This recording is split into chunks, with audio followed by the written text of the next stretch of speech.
Dumb Doggo has quickly become my favorite YouTuber to watch. So for the next 2 hours, we'll be checking out my favorite videos. Did you guys laugh even one time? You have to leave a like. Oh, bug-sized man. We are now Have you ever tiny. wondered what it's like to be eaten by a carnivorous plant? Yes. Well, let's find out. Number 5, pitcher plants. Oh my gosh. Okay, that actually reminds me of the Pokemon, and I never really thought that this was a carnivorous plant. I thought that it was kind of like a fun-looking plant and that there was like honey on the inside, but apparently it's acid on the inside, and it looks like it's gonna melt down anything that goes inside of it. Poor little guy. The pitcher plant gets its name from its pitcher-shaped leaves, and it uses these as deadly traps. Picture this. First, your insect brain is lured in by the sweet scent of nectar. Oh, okay, so there is nectar on the Once inside. you reach the top, you start slurping to your heart's content. Oh, but no. What you don't realize is the surface you're standing on has a waxy coating, making it extremely slippery. You take one step too close to the edge, No. you've fallen into the pitcher plant's diet. And I'm pretty sure that the inside of the plant is also covered in this waxy coating, so there's no way for a bug that usually can like climb surfaces. I don't think it can climb its way out, and it can't fly because now it fell into this liquid and its wings are all covered in it. So it's pretty much trapped. Digestive fluids. The walls are covered in wax too, making it impossible to climb out. And you slowly realize that there's no escape. As your arms grow tired, you begin to drown, and the plant starts digesting you alive. That's so sad. Do this, pitcher plant. Well, that's a great question. Oh, that poor Pitcher little plants guy. and most other carnivorous plant species live in environments that provide insufficient nutrients. So they've adapted to get the essentials like nitrogen, phosphorus, and magnesium from your flesh instead. I mean, as horrific as that sounds, that actually is super impressive that, you know, most of the time you would think that a plant would get every piece of, you know, resource that it needs from either the sun or the soil, but these plants decided, no, they're gonna be quirky, they're gonna be different, and yeah, they're gonna eat things. They're gonna eat things in order to survive, just like we do. Please. Their diet mostly consists of bugs, but some pitchers are large enough to eat frogs and rats too. A rat? And so It can many eat a different rat? shapes and sizes. See, look, it is a Like this Pokemon. one. Remind you of something? I was gonna say a toilet. teacup, but yeah, it is a Lips secretes toilet. An abundance of nectar that attracts small Ew. mammals like the tree shrew. And while it eats the nectar, the toilet bowl catches any post-lunch dumps. That's right, this pitcher plant. Wait, so you're telling me that the rodent comes along, licks the side of the toilet, and then actually poops in the toilet, which gives nutrients to the plant? The plant is a poop eater. Eats poop. A wholesome symbiotic relationship. All right, yeah, it doesn't hurt anybody, I guess. My favorite pitcher plant species has got to be the cobra lily, and this is how it would eat you. You're lured in by the scent of nectar again, this time coming Dang from it. a leaf shaped like the forked tongue of a cobra. The Okay. concentration of nectar increases as you move further up. The plant's sneaky invitation to get you to climb inside, and eventually you end up inside a beautiful dome with light pouring in through many holes. It looks Having read open the amazing. nectar, you decide to leave, and there's so many exits to choose from. How convenient. But Oh. it's not an exit. What is it? Window. You try another one. Oh no. Strange. Oh well, you'll just leave the way you came in. I don't think But that's wait, gonna work. Which one was the entrance? Confusion set. Is that actually how it works, dude? It's literally like the back rooms. You go in, you think that you found an exit, and it's actually just a wall, and then you can't figure out where you came in. That is horrifying. Then as all the exits you see turn out to be fakes. You don't notice, but this whole time you've been moving deeper and deeper inside the plant. Until...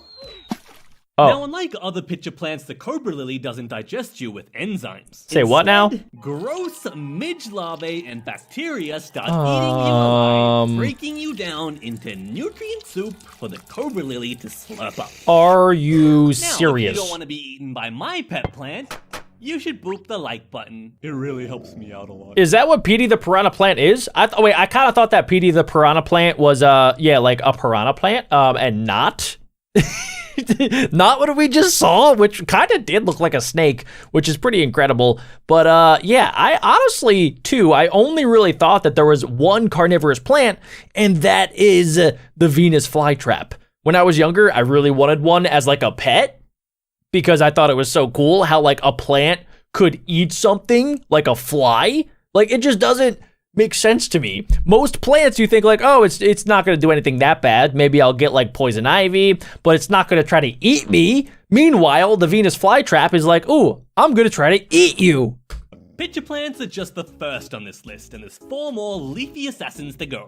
Number 4, bladderwort. I don't like the sound of that at all. Bladderworts grow in freshwater and wet soil environments. And on Ooh, the they have surface, flowers. They have cute little flowers. But Lovely. underneath is where the cold-blooded murder happens. One nice sunny day, you're swimming along living your best life. And then in the blink of an eye, you're suffocating. What just happened? How did that just happen? What just happened? In the bladderwort's trap. Seriously? Attached to the plant's underwater stems are these structures called bladders. But instead of holding pee, they act as trapdoors. Oh. Dude. First, water is expelled, creating negative pressure inside, and the trap is set. When you... Ah, okay, so that makes sense. So when it expels the water, it's basically creating a little suction tube. So when it opens up, the water will flood in, and then it will trap you inside. And then it probably closes real quick, and then you're trapped. And then you probably slowly get digested.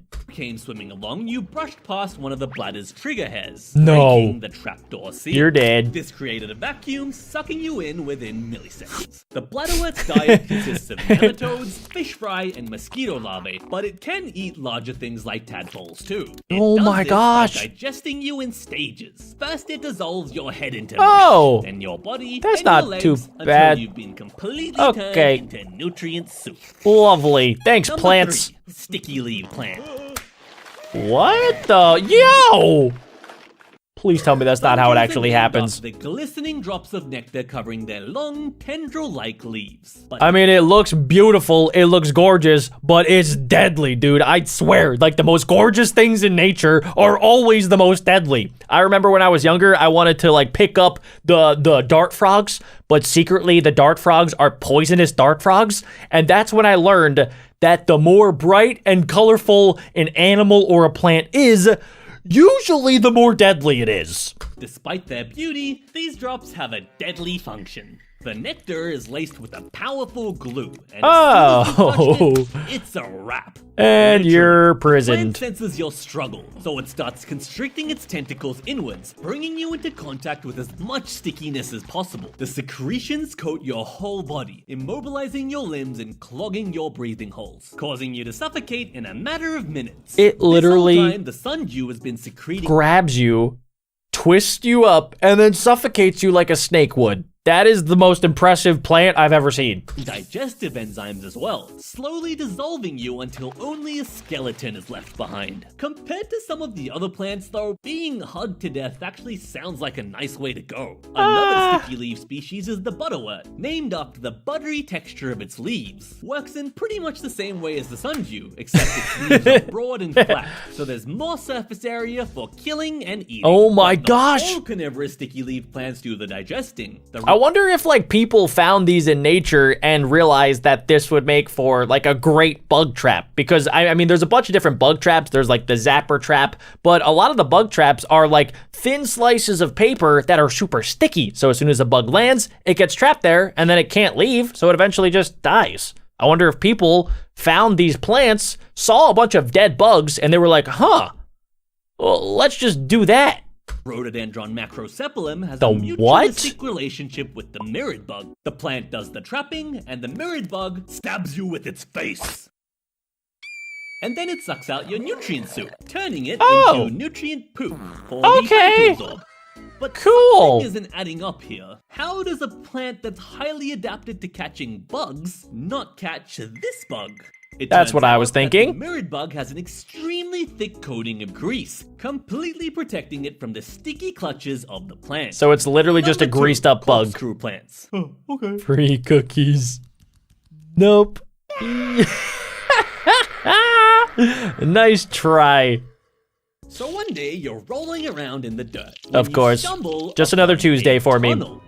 where does it go? Is there treasure at the end? No. You've just arrived at the opening to one of the Corkcrew Plant's many corkscrew-shaped leaves. As you travel through the spiraling tunnel, you brush past these strange pointed hairs. They're arranged in a way that makes moving into the tunnel very easy, but moving out, almost impossible. No. Your only option now is to go deeper into the cave. And after what... I mean, this sounds like the premise of a horror movie. Imagine, like, you're just going about your day, and then you find this super cool looking tunnel that says treasure at the end, and you're thinking to yourself, huh, I probably shouldn't go in, but if I go in, at least, you know, I could get out if something goes wrong. But then you go in, and then you realize you're actually trapped there, and you gotta go further and further in, and you know it's gonna be bad, and you know that there's not treasure, but you keep going because where else are you gonna go?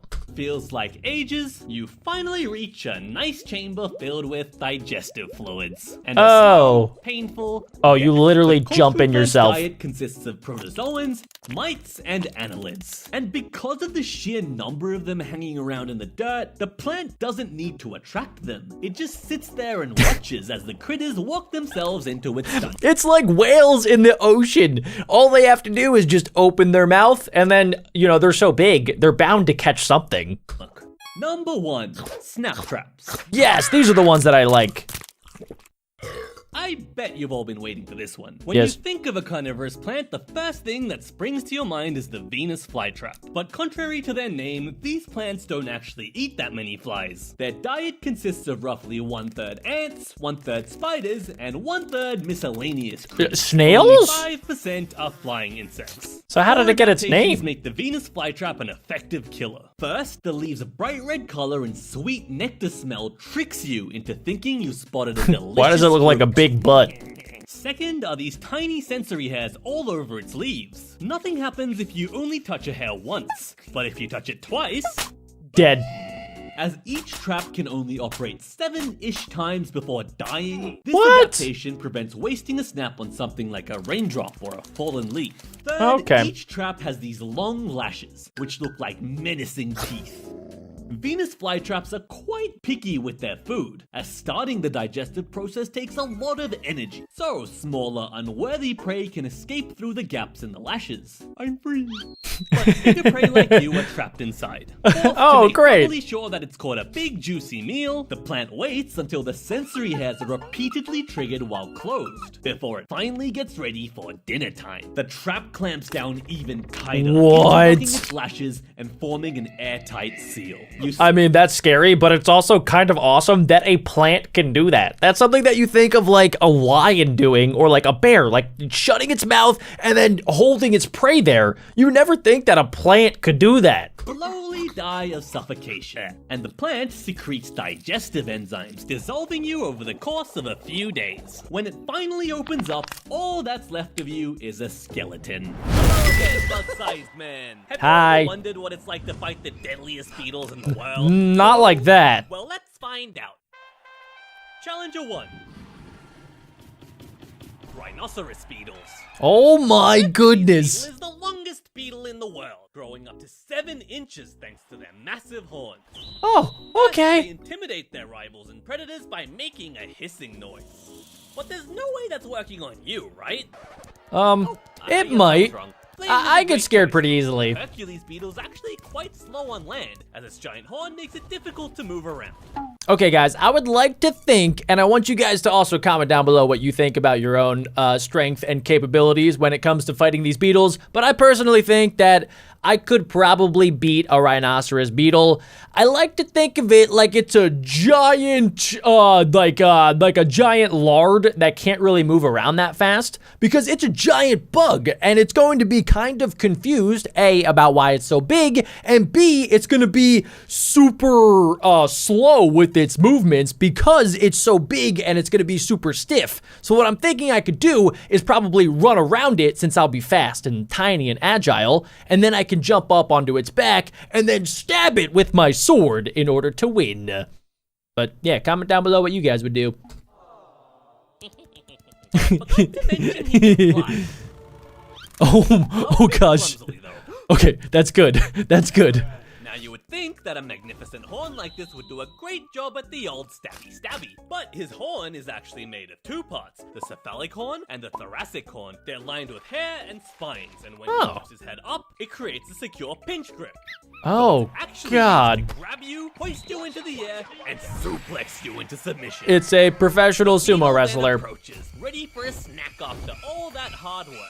Here you go, boy. What- You did wait. a great job. Oh, he eats bananas. Okay, cool, we're fine. Turns out he's not carnivorous. He's just Yes. a peaceful beetle who eats fruit and sap, and occasionally beats up other beetles. In front of the ladies, of course. Yeah, that's how they Hercules get the beetles aren't ladies. The only horned beetles that exist. There's elephant beetles, Japanese rhino beetles, atlas beetles, and many, many more. Into the collection you go. Okay, one beetle Before we down, dive lots into to the go. 10 other unique beetles on this list, let's learn some beetle lore first. Did you know that the Hercules beetle started off as a slimy grub? Oh yeah, Beetle a life larvae. cycle has 4 main stages. First, all beetles start off as an egg, which are usually laid near a suitable food source. Second, when the egg hatches, a larva emerges and gets to snacking right away.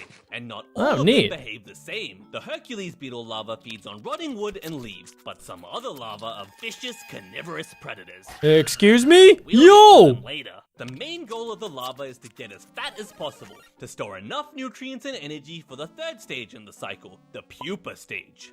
I'm pretty sure that the Hercules, aka the rhinoceros beetle, has the longest pupa stage of all of the different beetles. And it's in its larva for 2 to 3 years, and then it could be in its pupa stage for even longer. Fat grubber burrows into the soil to form a pupal chamber, where it breaks down and completely reorganizes its body, developing structures like stronger legs, wings, and a harder exoskeleton. And in Wow. the fourth and final stage, the fully formed adult beetle breaks out of its pupal case, ready to take on the world.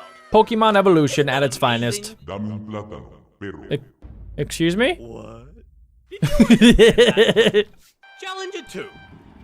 Next up, Tiger What beetle. is that, a This is tiger beetle? The fastest running insect in the world. It can reach speeds of up to 5.6 miles per hour, which is about 125 times its body length per second. That's the equivalent of a human running 700 miles per hour. Basically What? the speed of a jet.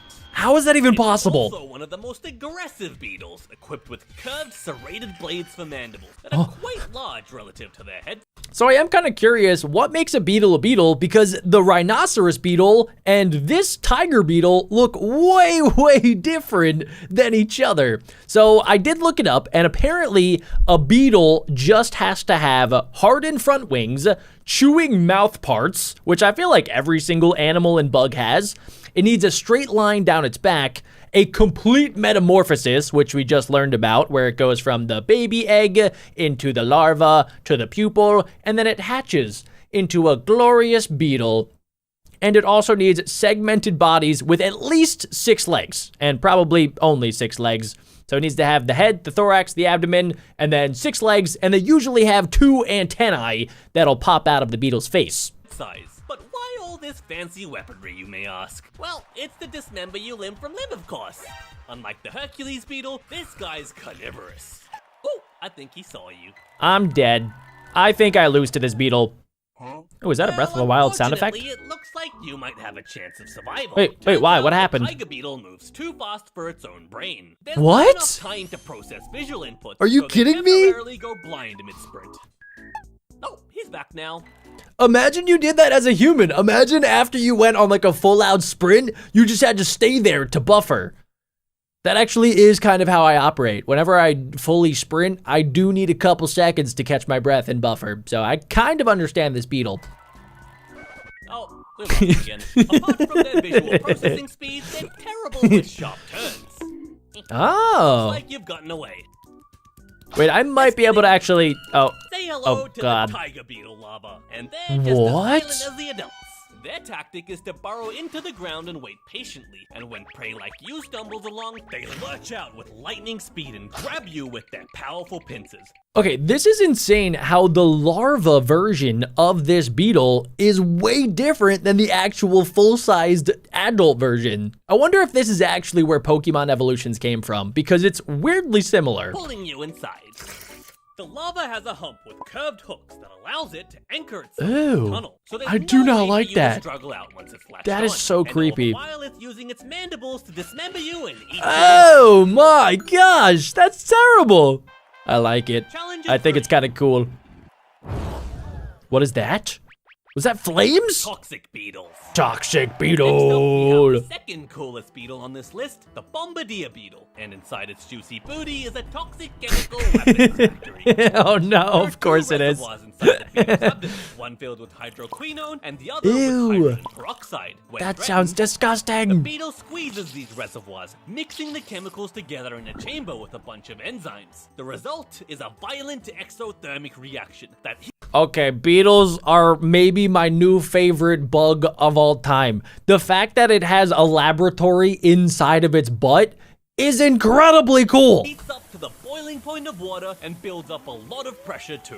The beetle Seriously? releases this as a hot, noxious spray that can severely wound or even kill enemies. It has But you might toxic be pee. wondering, why doesn't this explosive beetle butt chemistry make him go? Well, a one-way valve prevents the pressure from going back into the beetle, ensuring smart. that it can only leave through one exit, the Bombardier beetle's butt turret. The weapon is more like a Gatling gun than a flamethrower, as each spray is made up of a series of many rapid pulses per second. This Ew. helps the beetle avoid overheating and damaging it. What? And unfortunately for you, it stores enough chemicals to repeat this pulsing spray for up to 20 times in a single fight. So I'm gonna say it's safe to say that I would probably die to this beetle and basically my entire body would get toxicified. Beetle's butt turret also has a 270-degree range of motion. That is meaning insane. It can protect itself from most angles. And if the boiling temperature wasn't unfair enough, one of the products of the reaction is benzoquinone, which is an irritant with a strong, stinky smell. So now you're in physical pain, the burns, and emotional pain because nobody wants to be around you. That might be my new favorite beetle. Challenge 4. Ooh, underwater beetle. Water beetle. The Ooh, great diving beetle. beetle lives in freshwater ponds and lakes. Oh, I've seen these all of the time. I grew up with an above ground pool, and you find these all of the time, at least where I used to live. I like to pick them up because they were harmless, and they also like have really good grip. Like, I don't know if you guys can see on their arms or their little legs, they have like these little pincher things that don't really hurt, but they're super, super powerful for gripping onto things. So I remember like putting them on my fingers because I was weird, and then they would be like impossible to get them off. I would be like, hey friend, do you want to get this off? And they would try, and it would be like really weird because it would just like stick to you. And the coolest part is they can also fly. And they've developed a taste for seafood. Oh, come on, man! They can stay underwater for over 30 minutes using a bubble of air they've trapped under their wing covers as a scuba tank. Ah, And that's once it's genius. depleted, they stick their butt out of the water to replenish it. The beetles are quite agile, thanks to their They breathe through their paddle-like hind butt. legs, which are lined with long hairs to generate more thrust underwater. They use this speed to chase down prey like small fish and tadpoles. Then with their strong forelimbs and mandibles, they grab and tear them apart, all while Whoa. spewing digestive juices. Wait a second, so are you trying to tell me that this beetle, when it grabbed onto my finger, thought that I was a fish and it was technically trying to eat me? I don't remember that happening. Ooh, you got him! Ew, that's smelly. As a defense mechanism, the beetle secretes foul-smelling chemicals. This could cause larger fish to puke them out, or even paralyze them. You've escaped this time. But you're not safe yet, because diving beetle larvae are even more of a mess. No!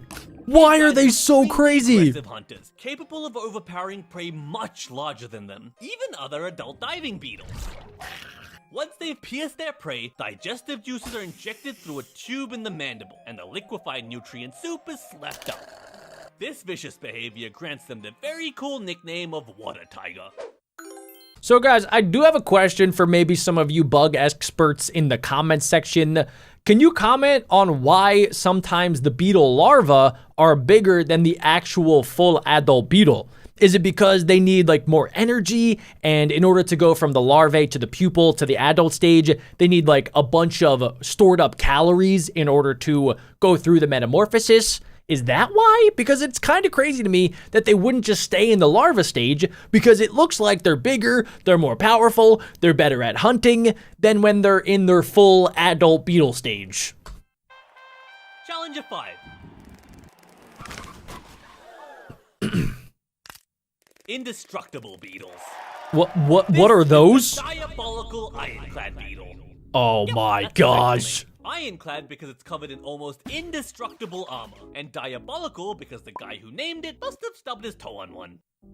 This is diabolical. The beetle can take a crushing force of 39,000 times its own body weight. Are you That's kidding like me? Being stepped on by 500 African elephants. And How yes, can it they can withstand survive that? being run over by a car.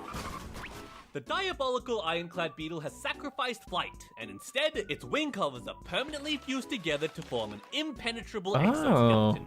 I kind of feel like that's worth it, especially because some beetles are not good at flying. So if I could trade flight for becoming indestructible, and I won't have to worry about getting stepped on or even eaten, then I would totally do that. It's made up of multiple layers of tough chitin, interlocked in a jigsaw-like pattern that allows them to flex and absorb high impacts efficiently. Ironclad beetles can also live up to 8 years, which is way longer than the typical lifespan of most beetles. They're I mean, they live up to their name as being indestructible, even to Father Time. basically dumped all of their stat points into defense and HP, the ultimate tank build. So I guess you're not winning this fight. But you're Nope. in luck, because this guy ain't winning either. Despite its evil-sounding name, the diabolical ironclad beetle is actually quite docile, and it plays dead whenever it gets threatened. Why don't we call it a draw for now? Although, it's probably I like playing that. dead right now for another reason.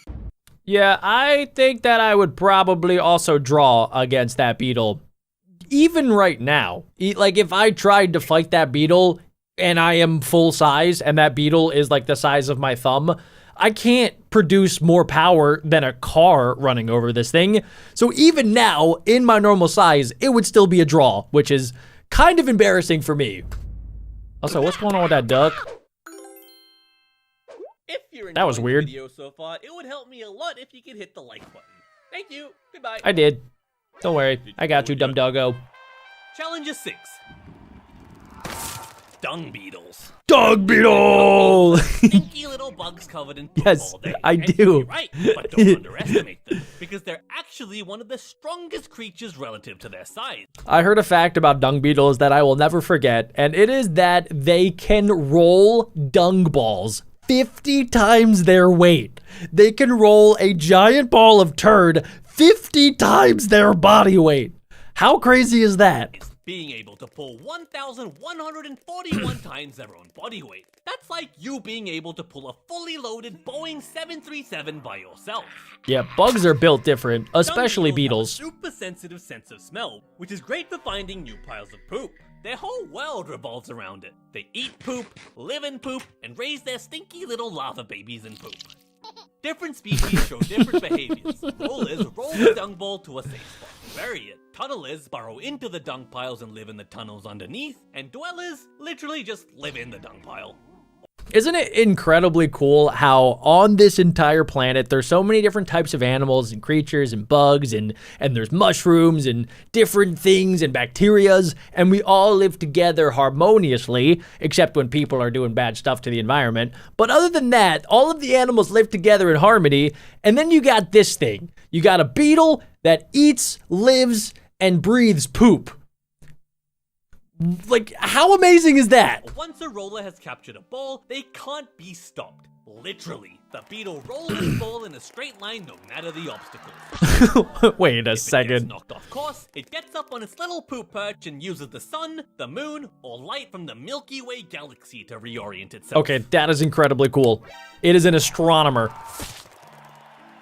It's Sisyphus Dung as beetles an usually astronomer. aren't very aggressive, but they get serious once you threaten to steal their poop ball. It's like I a don't game of think I King of want the to. Hill, where the beetle stands on its ball and defends it against the other It's attackers. my poop! Back up! Fortunately, the dung beetle's love of poop is also their greatest weakness. Their Wait, why? predator, the burrowing owl purposely collects poop from other animals No. and places it around their burrows as bait. Are you kidding me? For an all-you-can-eat beetle, but That just goes into my point of how amazing planet Earth is. Not only is there the dung beetle that lives, eats, and breathes poop. There is an owl that learned this and then picks up the poop, puts it near its house, and then just waits for the beetles to come. Bluffing. Insane. I could probably beat it in a fight, though. All I gotta do is just set a trap with some poop. What is that? Okay, that is too big. Beetles. Nah, I'm Titan good. beetle is the biggest beetle in the world. Whoa. Don't look at that guy. His horn doesn't count. Anyways, Titan beetles can grow up to 6.5 inches long. And Okay, their that's large too big for a mandibles beetle. produce enough force to stab Nah. a pencil in half. That beetle is gonna Of beat course, me they up. have no problem cutting into human flesh too. Well, why? These Why guys is that? eat to get this big? Well, actually, nothing. Adult Titan beetles don't eat. In fact, they don't What? even have digestive enzymes. Wait, what? It's speculated that as larvae, they store enough energy to last their entire adult stage of life.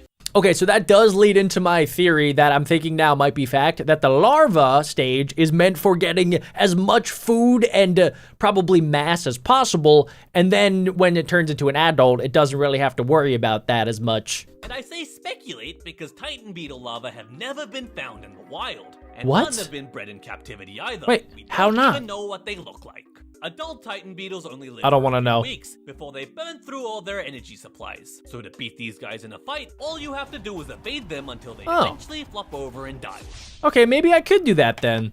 I won. Okay, I'll I beat it won. by way of running. People are not gonna be too excited. Oh no, please don't be a rhino beetle. There's What a- actually another contender for biggest beetle if you go by sheer weight. What The are we Goliath talking about? beetle. Of They course come in there at a is. whopping 50 grams, and the larva What? is chunkier, Ew. weighing 100 grams. No. Luckily, both of these guys aren't carnivorous, so as long as you're not trying to steal their food or their mates, they're pretty Okay. docile. And you Okay, can stay away escape from the without food a and the mate. Can't Got say it. the same about the next one though. Next Challenger up, we 8. have tiger beetle. Aomous beetles. To Oh, the filthy casual, the Aomous beetle might look like any other regular beetle, but Yeah, you kind should of. know better by now. why? Actually, I'll let you take a break for this one. Is it poisonous? I have another victim in mind. Wh- You see, what is throughout that? beetle history, there's been one slimy predator that has terrorized every bug in existence. A relentless, bottomless bug vacuum. The Frog. Now we're about to see the predator become prey. Wait a second, this thing eats This frogs? tale of revenge begins as a tiny larva. In the presence of a frog, the Aomous larva acts all weak and helpless. Oh, wiggling its no. antenna around pathetically. Eat me! Don't eat me! Maybe it is baited into thinking it's an easy meal. And it lets Idiot. its guard down and You lunges fool! And You're that's so the dumb. last mistake this frog will ever make.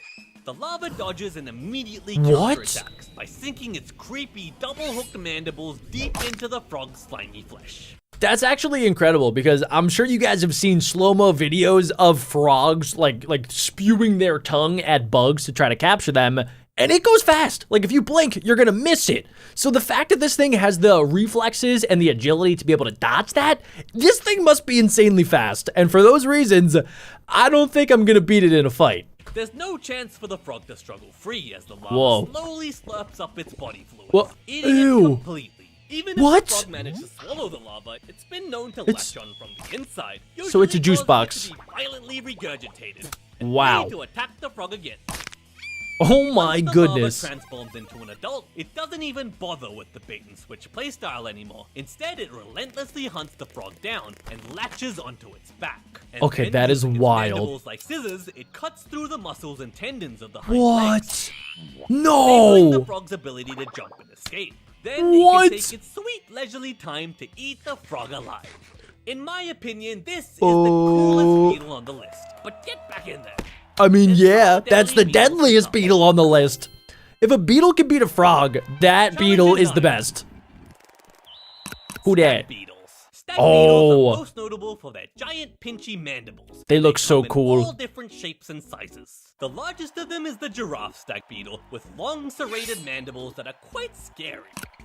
When challenged, the first thing a stag beetle does is intimidate its opponent. I'm starting to realize that a lot of beetles are named after animals in the animal kingdom, like giraffe, rhino, Dung. By rearing up onto Okay, its maybe not that forelegs one. and spreading its jaws. If the opponent doesn't Tiger knock down, beetle. then the fight begins.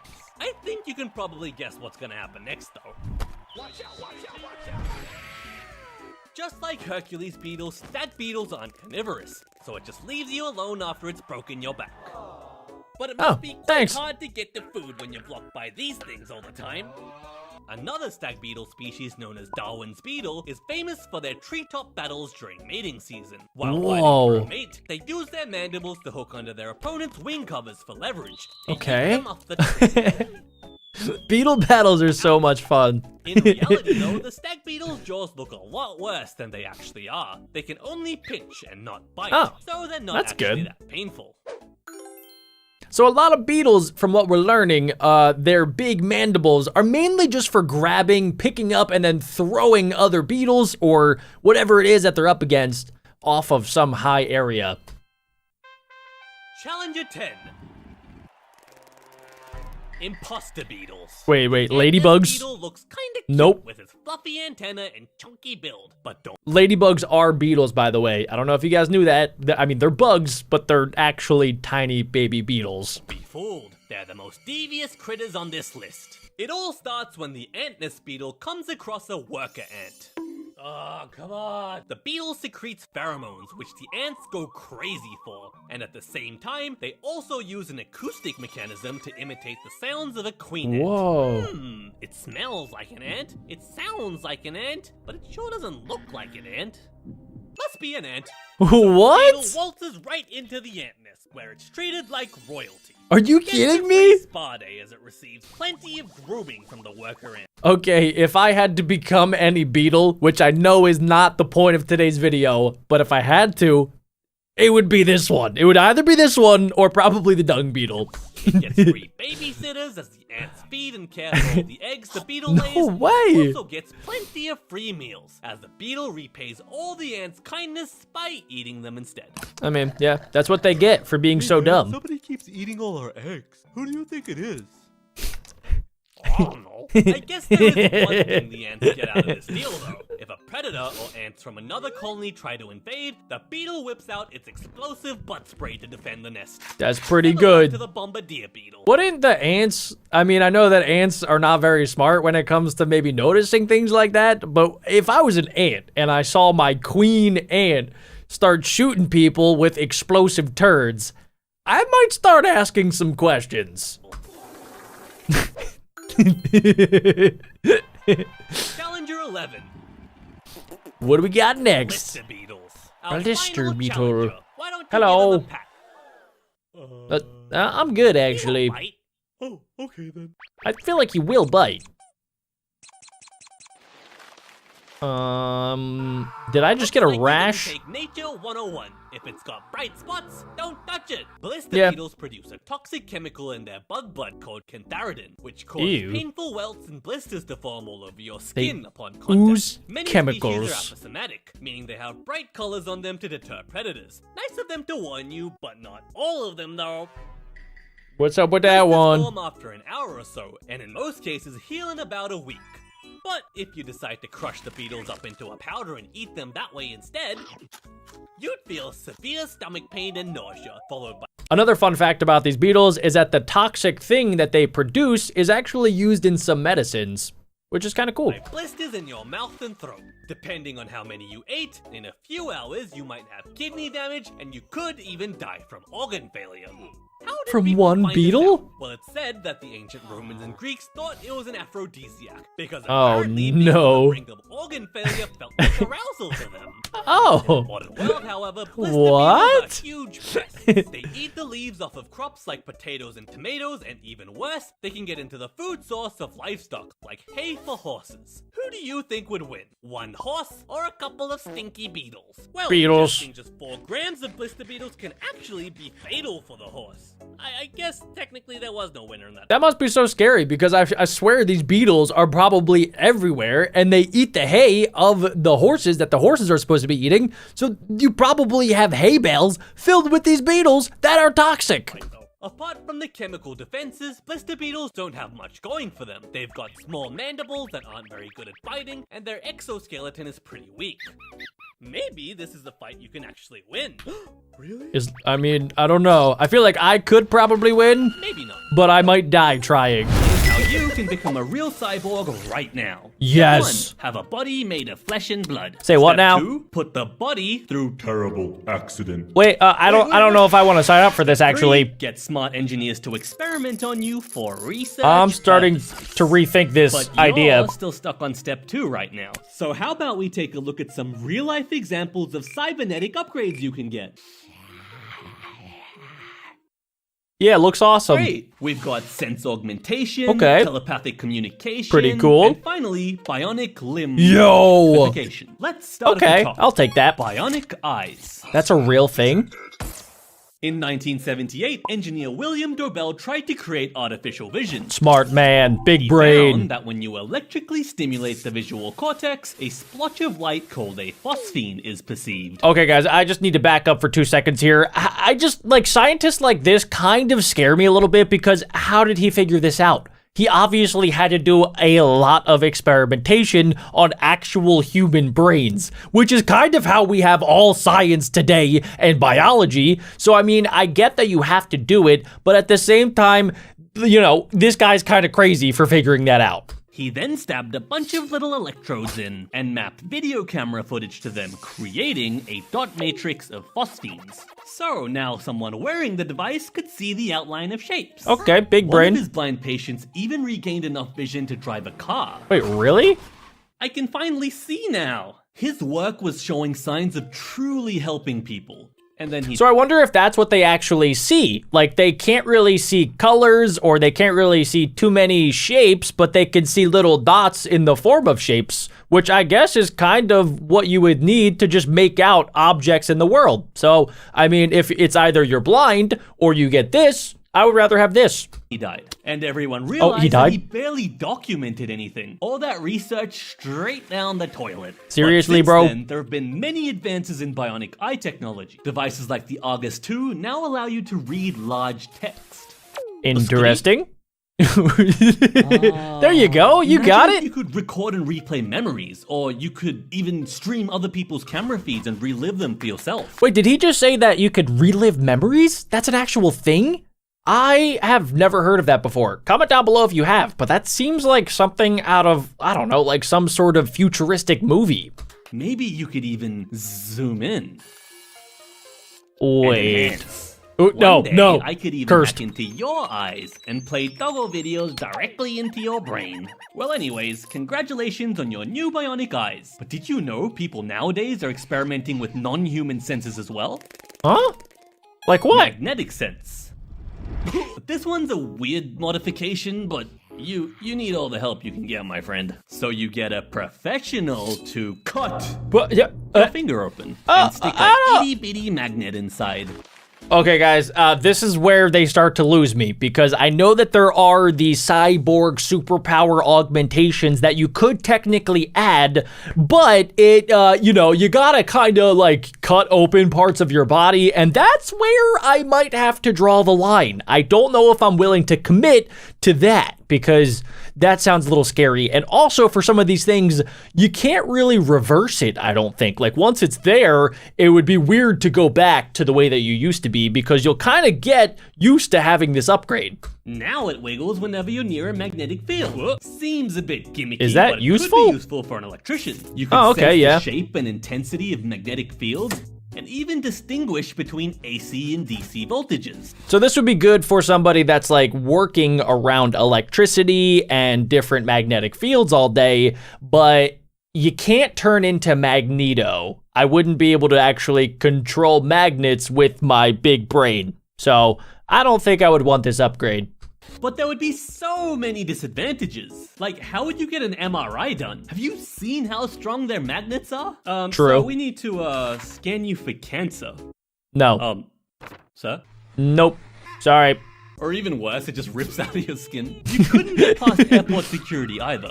But at least you True. can pick up paper clips with your finger. But your implant would demagnetize over time, so eventually you're just left with the piece of trash. and a demagnetized magnet. I actually did not know that magnets lose power over time. So I guess I did learn something today. Looks good on you though. Just don't get too close to that machine. Oh, and he's dead. Neil Harbison was born with a rare form of complete colorblindness, and at the age of 22, he turned into the world's first Pikmin. Say what He now? has a cyborg antenna implanted into his skull, with a camera on one end and a sound vibration implant on the other. Now, he can What? hear colors through audible vibrations based on what the camera is. Did he just say that he could hear colors? Okay, that's kind of cool, don't get me wrong.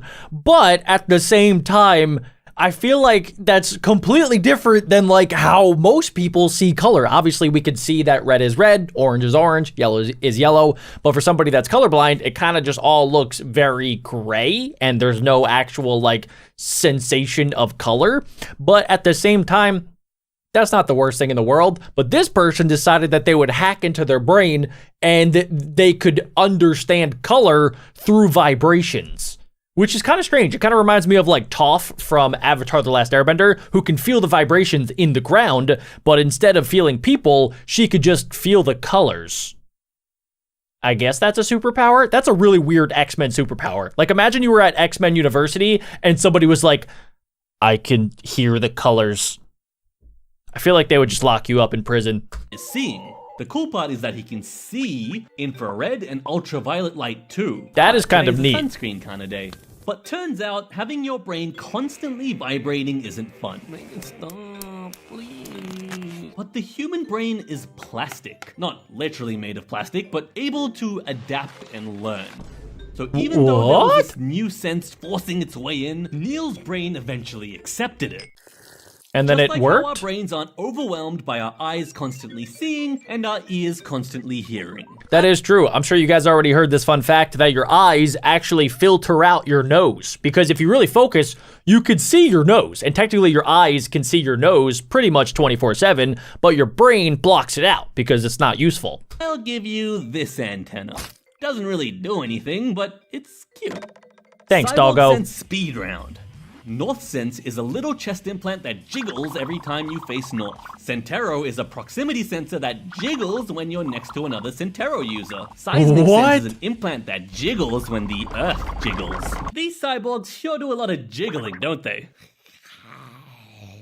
I guess we should sort that out now, huh? Guys, I want you to comment down below right now if any of these superpower cybernetic upgrades would be something that you would want to get in the future. Currently, right now, I don't think I want any of these. Telepathic Ooh, communication. wait, I want this one. Humans communicate like this. Pretty much, yeah, that's what my brother Imagine sounds if you like. could talk like this instead. Well, to do this, you need to read information from He one got brain roasted. and write it to other brains or computers. Neuralink is already working on this with their brain-computer implant, and they've recently completed their first human trial.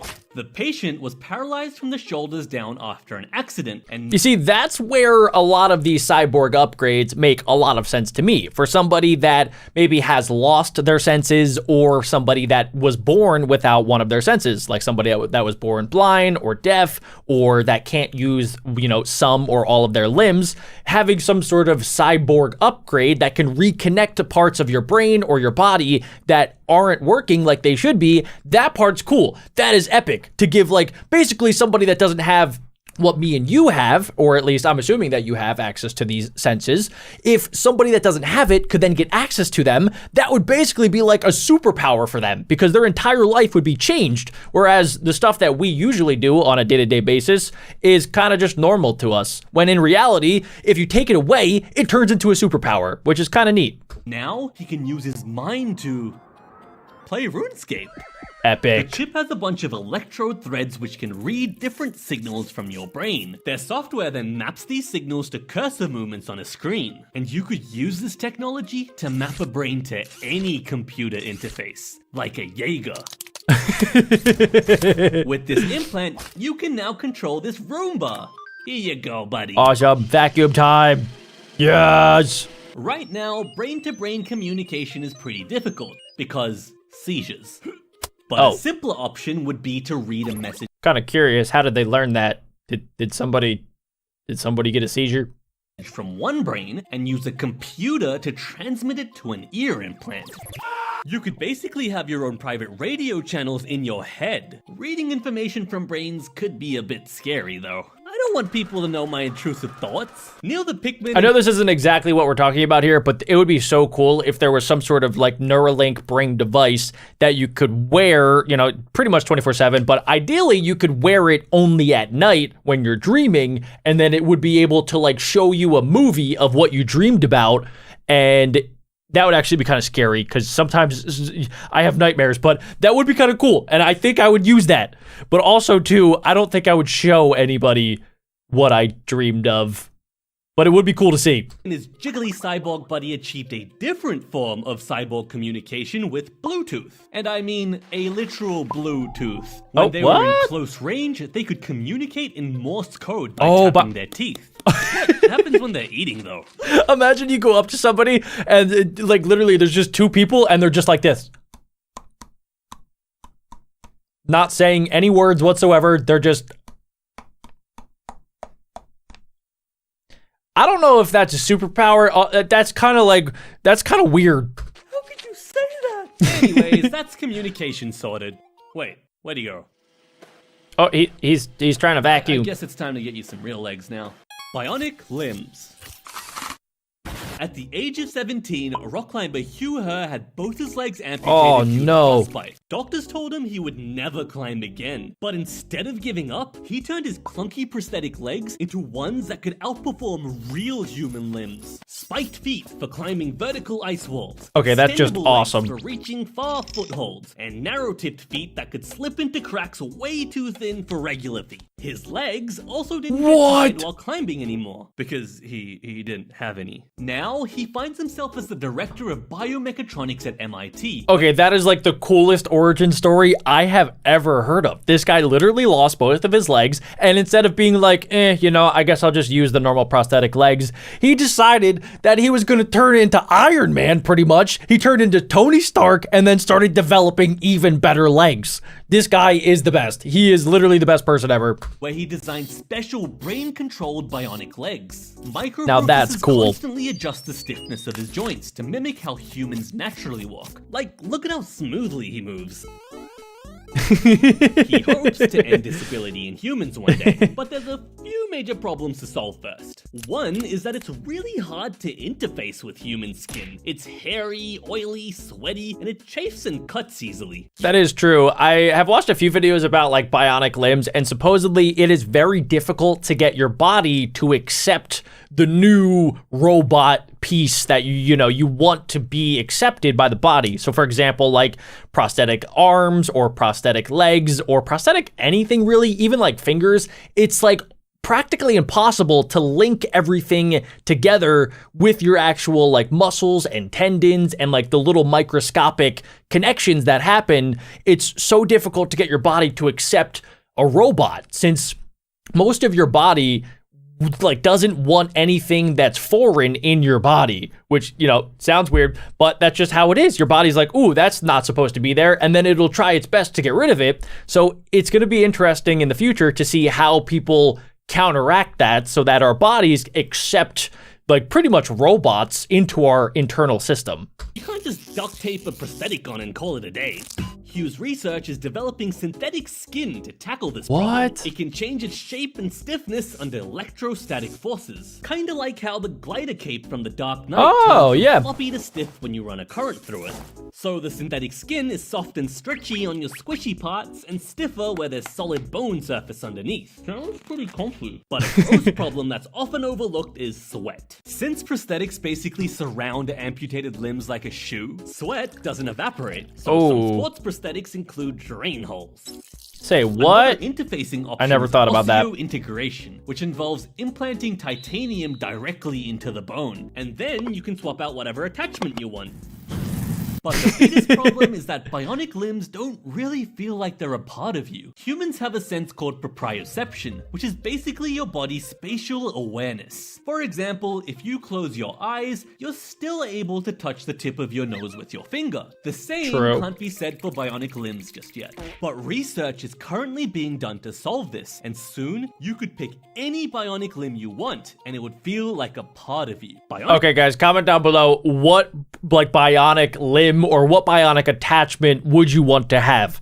I personally think that it would be so cool if I could have like Doc Ock's giant tentacle robot arms, and then you could climb anything. You could climb buildings. They could even like maybe have the ends rotate really fast, and then you could turn into a drone that flies. The possibilities are endless. Bionic limb speed round. Jason Barnes is a drummer with a bionic arm attachment with 2 drumsticks. Okay, that's allowing epic. him to play rhythms no other human can play. Jesse Sullivan is one of the world's first cyborgs who had a bionic arm that could be controlled through nerve grafts in his chest. That is This dude insanely stuck a cool. USB in his finger. Okay, that doesn't make any And sense. as a company That man better have like a bajillion Bitcoin on there, because if not, why would you ever do that? called Psionic that makes prosthetic arms that can punch through things. And Okay. now, with a few little adjustments, all finished. Oh, look yo. Oh, God. Ah, you're welcome. Oh, yeah, he's communicating with the Bluetooth. I think he maybe turned into a supervillain. Oh, that's a real Polymorphia thing? is a rare birth defect in which an affected individual is born with more than the usual amount of limbs. I did not need to see that. In most cases, the extra limb is usually shrunken or deformed in some way and of Oh. not much use. So you're telling me that I can't be born as 4 arms from Ben 10? That's not possible. But one case in India showed otherwise. Deepak Paswan was a boy from India with 1 head, 4 arms, and 4 legs. The limbs were relatively fully formed and also appeared fully functional. Okay, guys, I actually remember hearing about this, and apparently people in India actually thought that this guy was a literal god. They thought that, like, because he had these extra limbs, that he was the chosen one from one of the Indian gods, which, I mean, don't get me wrong, I might believe that too if I actually saw this person, because that's insane that somebody could be born with double the amount of limbs that they should actually have. Like, imagine having 4 legs. What would you even do? Would you be twice as fast? Imagine the power you would wield with 4 hands. At the foosball table. True. Undefeatable. You could 2v1 Imagine anybody. VR with 4 legs. In the Hindu religion, gods are often depicted with numerous limbs. So as news spread of the quote-unquote octoboy, pilgrims soon... Okay, I don't know if I would want that name, Octoboy. That sounds like such a weird X-Men superhero that is not that powerful. I would want to be like 4 arms sounds pretty powerful, or like Super Limbo, or 4 legs. traveled from Okay, those are bad. all over India to worship him as an incarnation of their gods. Until scientists figure out that the extra limbs were actually from a parasitic twin that hadn't developed properly in the womb and had somehow fused with him. Turns out he also didn't actually have control over the extra limbs either. They were just kinda glitching every now and then. So, to improve Deepak's quality of life, the extra limbs were cut off, and ever since he's been able to live a relatively normal life. Okay, that sounds horrible, guys. It started out amazing, where people were worshiping him, and he had these extra limbs, and he was super good at Dance Dance Revolution, but it turned south very quickly, and it turns out that he no longer has the extra limbs, so they took away his superpowers. Much to the dismay of the pilgrims. Number 6. Supermemory. Hypothymestic syndrome is a condition that allows people Why does that sound so painful? to remember abnormally large numbers of life experiences. Big brain. Sounds like a cheat code to life, right? You'd be the world's most famous walking encyclopedia and win millions of dollars in popular trivia game shows. That is true, guys. You would remember everything. You would remember everything from school, everything that you ever read, every random fact, every person that you ever met, which sounds like a good thing, but in reality, I don't know. It seems like it could be very, very sad as well, because you would remember not only every good thing that happened to you, but also you would remember all of the bad things, or like let's say you had like a really bad injury or you went through something horrible, like losing a family member, you would remember that over and over and over again like it just happened. And the best thing is about time is that over time, you kind of forget all of the bad things, or at least they don't really feel like they happened that recently. But with something like this, where you remember everything like it just happened, I don't know, that could be pretty sad, and I don't know if I would want this superpower. But in reality, hypothamesiacs cannot choose what memories are permanently stored in their brains. Oh, that's even worse. Information like memorizing schoolwork would be treated as trivial. So really? Unfortunately, they won't be doing well on any tests at school. But what do they actually remember? What they are great at is remembering that one time they let a big one rip in the school cafeteria. That's so sad. Remembering these highly personal events can often be very embarrassing or traumatic. But could you imagine dating a hypothamesiac? Hey babe, I'm going to the store to get some milk. Wait! Are you going to leave me like Mark did on the 3rd of January 1984? Oh no! Babe, no. How about like Peter did on the 8th of April 1991? No, what are you talking about? Oh, okay then. Don't forget to buy the low-fat milk this time. Oh yeah, sure, honey. Unlike the time you forgot it on Oh my gosh. Wait, that would actually be horrible. Like literally living with somebody that can remember every bad thing that you've ever done to them. That would be insane because they could just tell you about it 24/7. 97 and the 13th of November 1999 and the 16th of June 2002. Bye. See you later, butthead. So yeah, the vast majority of hypothamesiacs find it really difficult to sustain long committed relationships, leading to a lack of social connections What's up with the and poop? loneliness. Number 5. Exoskeleton armor. What? Fibrodysplasia ossificans progressiva. Okay, why do all of these superpowers have such like horrible sounding names? Fibrodysplasia ossificans progressiva. That sounds so painful, and maybe it actually is. Also known as Stoneman syndrome, is an extremely rare genetic condition that allows some individuals to rapidly heal themselves when damaged. Oh, so real life Wolverine. Imagine a person suffers a surface injury. Instead of replacing the skin tissue with more skin tissue, the body replaces it with bone instead. Wait a second. How does that even work? You're telling me that they could literally, instead of having my normal skin, that I could have bone as skin, which sounds cool at first, don't get me wrong, guys, but like that, I don't know. Like your bones are supposed to be under your skin for a reason, right? The fact that this person maybe has a bone that's replacing the skin that they lost, or like imagine just getting like a simple scratch, and then instead of your skin repairing it, you have like little bone fragments. So over time, as you get injured and then as bad things happen to you, you would eventually turn into the Thing from Fantastic Four, which does not sound very fantastic at all. This process is called ossification. Can you imagine what would happen if you injured all your skin? Oh. You'd form an exoskeleton-like layer of armor made of pure bone. I mean, it sounds pretty epic. Literally be a superhuman. But in depressing reality, this disorder is almost 100% fatal. Oh. The issue is that the body ossifies all damaged tissue, which can make joints stiff and be dangerous to internal organs. See, guys, this is what I was saying, that you have your skin for a reason, and the bones are where they're at for a reason. Like, the fact that we could have bones everywhere sounds really cool, but at the same time, yeah, like this guy just said, if you even have, like, your organs injured, they're not going to repair themselves like they should. So let's say you have, like, I don't know, something hits your lung, or something injures your stomach, or if you even need surgery, like, you're not going to have normal tissue or skin replace that. It's going to be hard bone, which is not good. You injure your knee, ossified. Eee. Can't walk. You injure your eyelid, ossified. Oh my god. Any tiny injury would potentially become devastating. If you strain your voice, you could permanently lose it. Oh my gosh. If you damage your airways, bony growth would restrict your breathing.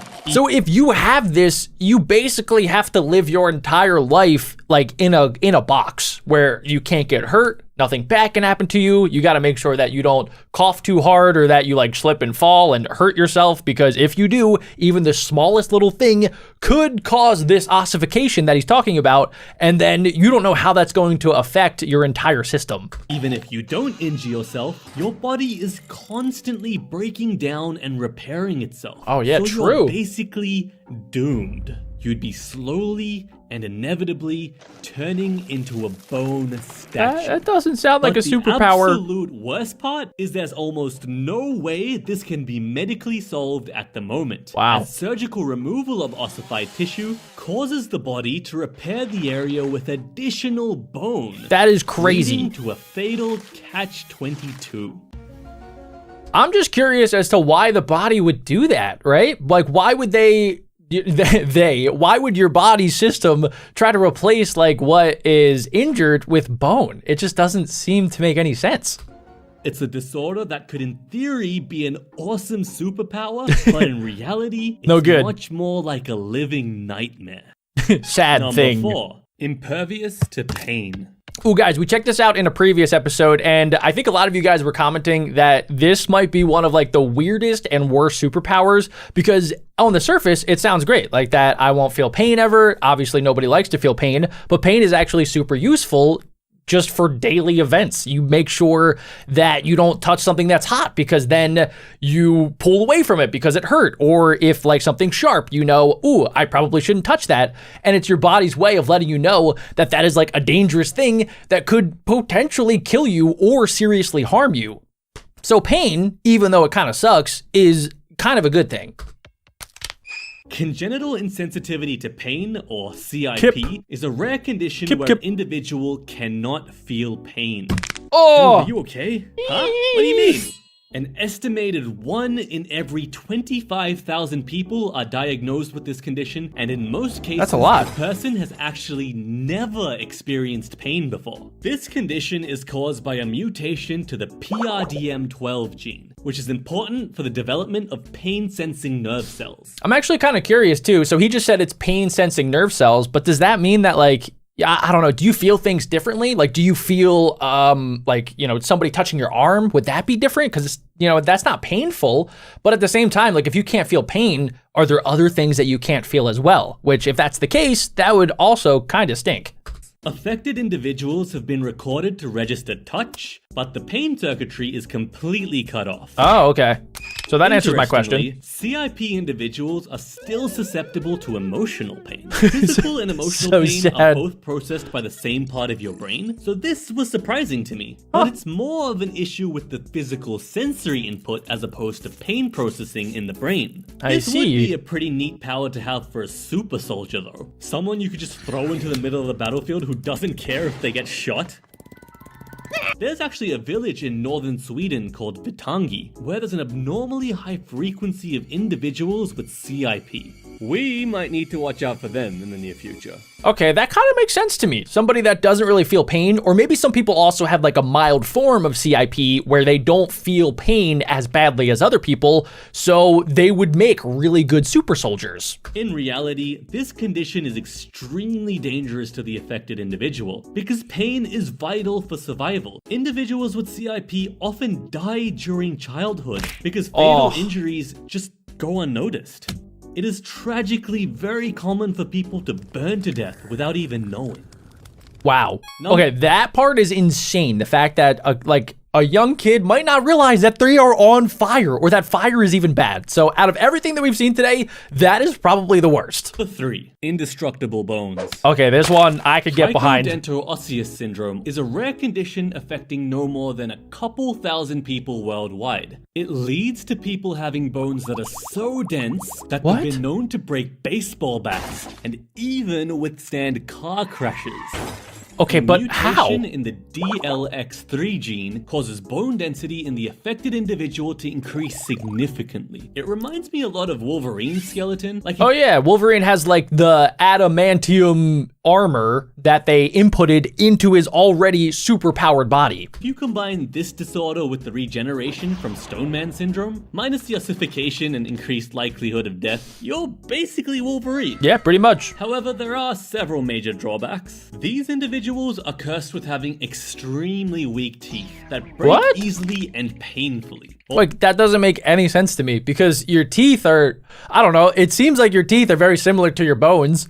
So why would your teeth be not as strong when your bones are like basically titanium steel? That doesn't make any sense. End up falling out completely in some cases. What? They have brittle nails and dry, curly, and flaky hair as well. Okay, so whatever this mutation is, it's affecting the keratin in your body because that's what your nails are made of, that's what your teeth are made out of, and I believe that's also what your hair is made out of, which is kind of crazy that your fingernails and your hair are made out of the same stuff. Research into TDO is prevalent right now, as it may hold the key to curing osteoporosis, which is the gradual weakening of skeletal structures many people develop in their old age. This would make a huge difference in improving their quality of life, as breaking bones from bad falls is incredibly my hip! common for Oh no, elderly I've and in fallen! many cases, life-threatening.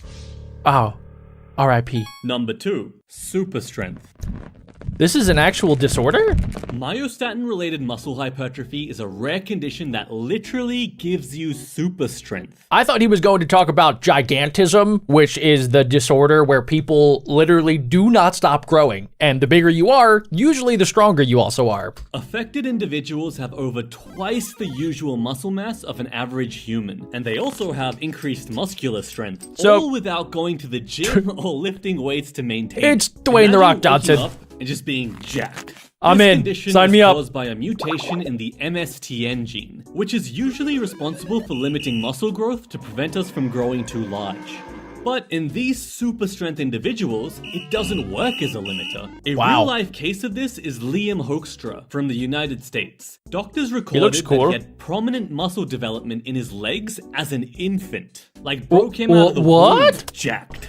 Yeah, he never skipped leg day in there. Bro could do a pull-up at 8 months old, had a six-pack when he was just 3 years old, and could lift 3-kilogram dumbbells with his arms fully extended at just 3 years old as well. Okay, guys, I mean, right now, this sounds incredibly cool, but I'm just waiting for the drawback. There has to be something bad about this. Well, do you understand how crazy that is? Bro probably only weighed 3 kgs at the time. To add icing on the cake, there are no known medical complications baby. to this condition. What? All those benefits and not a single drawback has been Are you found. kidding me? That is just plain unfair. Okay, that is the definition of a superpower. Everything else in this video, kinda super lame because there's bad stuff that happens. Meanwhile, this 3-month-old baby is doing backflips and push-ups like it's nothing. And that's why it gets the number 2 spot on this list. Number 1, fearlessness. That's a thing?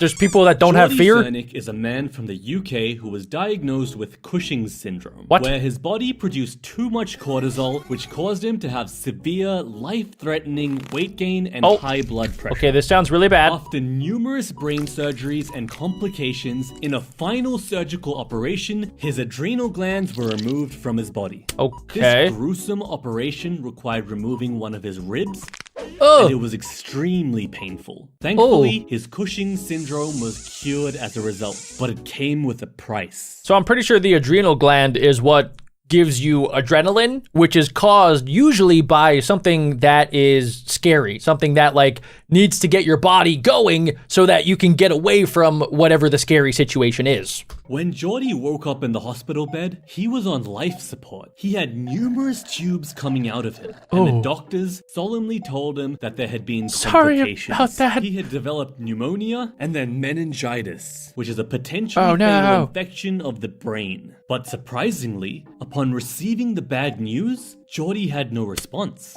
He didn't feel anything. Among the many functions of the adrenal glands, one of them is influencing your body's stress response, also known as fight or flight, namely through the hormone adrenaline. Turns out, due to the removal of his adrenal glands, the part of Jordy's brain that controlled fear had been turned off. So now, he lives a life of zero fear. Can you imagine that? Not feeling the nervous pit in your stomach before an important test? Or not feeling shy and flustered when asking a girl out? Not having... Well, honestly, guys, okay, me thinking about this right now, fear is one thing, right? But having confidence is a different thing. So it seems like he's kind of in the middle where I guess maybe he could be confident, but like, it seems like he might just be neutral 24/7. Like he's not scared, but he's also not like super excited anymore because he can't have the adrenaline in his body. So it kind of seems good, but also kind of bad. Having a second thought when taking a risk? You'd be an absolute Giga Chad, especially when cases of anxiety and paranoia are increasing in our society right now. That is true. Fearlessness would drastically change the course of your life. But just like many of the other disorders on this list, there's a catch. Fear is a fundamental survival instinct. That is and true. The absence of it could be very dangerous. This is kind of like the people from earlier that can't feel pain. Pain is something that over time we've gotten because it keeps us alive. Same thing with fear. Fear is like, let's say you are a caveman in a cave and a bear is coming. You're gonna get scared. If you're not scared of the bear, you're dead. But even worse than that, Geordie lost something much more important after his ribs? surgery. He lost the ability to feel excited. See, that's what I was saying. Suspense. I'm and big in some brain. cases, even joy. Yeah, that's pretty Took away sad. his ability to experience life. But what do I know? I'm just a dumb. Humans have adapted to the most extreme environments on Earth over thousands of generations. And then there's you. Me? And your only adaptation is this pudgy tubby. Hey! Let's see how you compare against real superhumans from extreme environments. Don't talk about my Number tummy. 7, superhumans of the deep sea. What? First, we're heading to the islands of Southeast Asia. And remember, the deep sea is very dangerous for regular people like you. That is true. I don't think I could hold my breath for more than 60 seconds. Comment down below how long you guys can hold your breath. Let's see how long you last. The moment your face hits the cold water, your diving reflex kicks in. Your heart rate slows by up to 25% to save energy. Your Really? blood vessels constrict, redirecting blood to vital organs, and What? your spleen acts as a biological scuba tank, pumping Thanks, extra spleen. oxygen-rich blood cells into your bloodstream. I love you, despite all spleen. these amazing adaptations, you're dead. Oh! 2 minutes. Not Oops. bad, but not even close to the superhumans of the sea. The Bombardier people, who are the closest we have to Aquaman. I've actually watched a video about these guys already, and they are pretty much superhumans. I'm pretty sure these guys can hold their breath for up to 15 to 20 minutes at a time. They're super quick and agile in the water, and they're fishermen, which kind of makes sense because their entire job is being underwater to catch fish to either feed their family or sell in local markets. They live a hunter-gatherer lifestyle and have been reported to be able to hold their breath underwater for over 10 minutes at That's a time. insane! Spending a total of almost 8 hours a day submerged underwater. They have Their extremely office is low the body ocean. fat, making them negatively buoyant, allowing them to run effortlessly across the seabed to hunt fish. You, on the other hand, are extremely positively buoyant. No, I would just float As you go deeper like a underwater, buoy. pressure increases significantly, and diving deep too quickly can cause your eardrums to tear. Regular divers prevent That is true. Any single time that I drop below like 8 feet in any sort of pool or the ocean or like a lake or whatever it is, my ears feel like they're about to explode. So how do these guys not have that happen? this by gently blowing through their ears to equalize pressure. But the Bombardier say, who needs eardrums? Wait, what? They don't have They eardrums? purposely obliterate their eardrums at a young age, so they basically have no ear pressure problems. What? Only ear hearing problems. When you're underwater for too long, carbon So they can't dioxide hear. levels in your blood begin to What? rise. This triggers the body's panic reflex, causing you to take a fresh breath of water.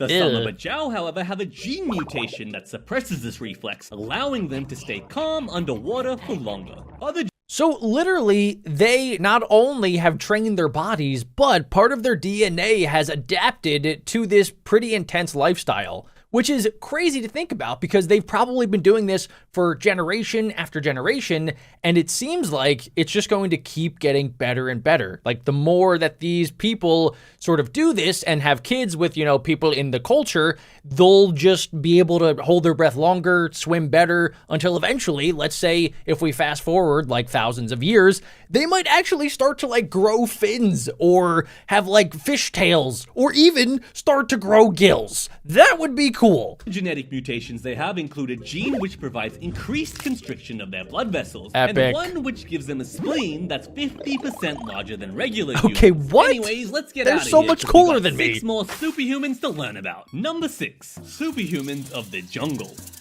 Welcome Jungle to the superhuman. African rainforest in the Congo Basin, where everything wants to either bite you, sting you, infect you, or eat you. Yeah, there's basically no reason that humans should be able to live in the rainforest because of that. All of the things are trying to kill you. The The thick rainforest canopy above blocks most sunlight, making it incredibly easy to get lost. I can't the air see. is hot and very humid, to the point where your sweat can't even evaporate to cool you down. So instead, you continue to heat up, causing you to sweat some more, heat up, sweat, heat up, God. sweat, die of dehydration. Is that how, But don't what? worry, the That's how it works? superhumans of the rainforest It's just like the SpongeBob where he's in Sandy Cheek's dome and he needs water, but he doesn't want to tell anybody that he actually does need water. are here to save the day. Hello. Hi. Why are you so tiny? Standing at a mighty 4 feet and 11 inches tall, the African pygmies make their small stature their superpower. Being this small allows the pygmies to generate less heat and sweat, reducing the chance of dehydration, while also making it easier to navigate the dense undergrowth. That is so In an cool. environment where food is scarce, a compact body requires less resources to survive. But sometimes the pygmies stumble upon the ultimate jackpot, a beehive filled with delicious honey. But Wait, there's can a they catch. climb trees? It's 40 meters up a tree. Armed with 40 nothing but an meters? axe and a loop of tree vine, No. the pygmies fearlessly scale What? the tree, hacking footholds in as they go. And Guys, the honey cannot be that good. Seriously, I have had honey. There is nothing in my mind that makes me want to do this. Even though honey is good, it's not let's climb a 40-meter tree good.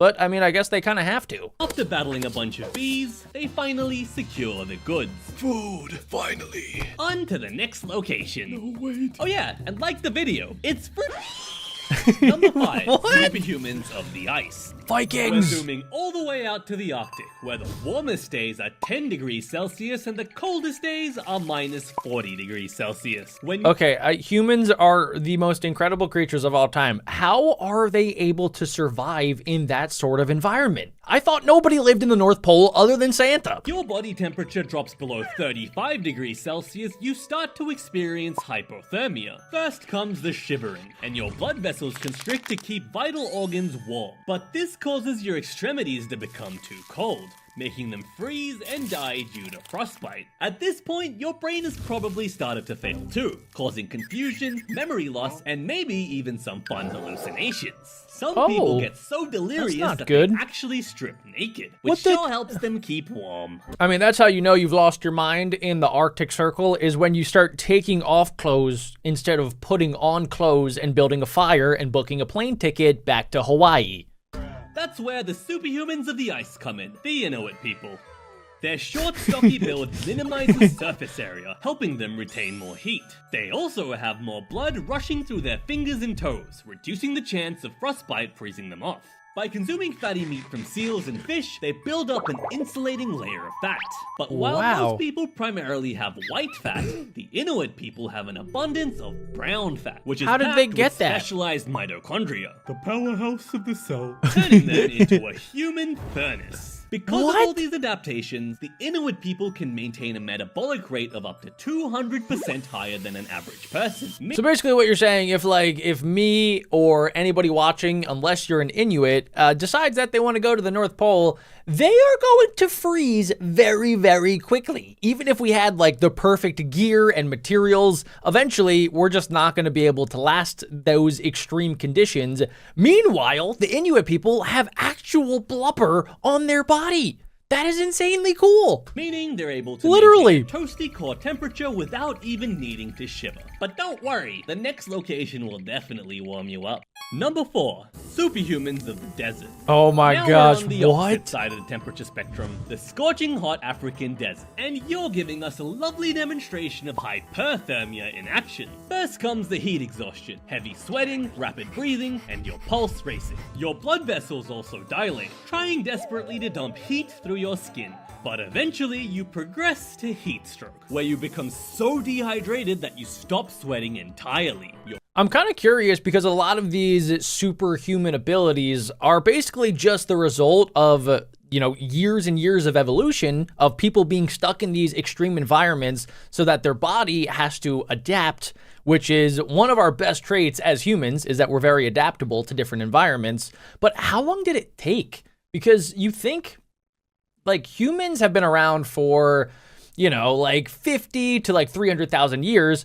But how long did some of these adaptations take to actually develop and form in some of these different groups of humans? Did it take a couple hundred years? Did it take thousands? And what is it going to look like in a couple hundred or 1,000 years? You know, you would think it's just going to get more and more extreme until maybe eventually we have like different subspecies of humans that are in these different environments. Your organs start to fail and your brain starts shutting down, leading to confusion, aggression, seizures, and finally, unconsciousness. That sounds like a fun Tuesday night. These extreme conditions are no problem for the superhumans of the desert.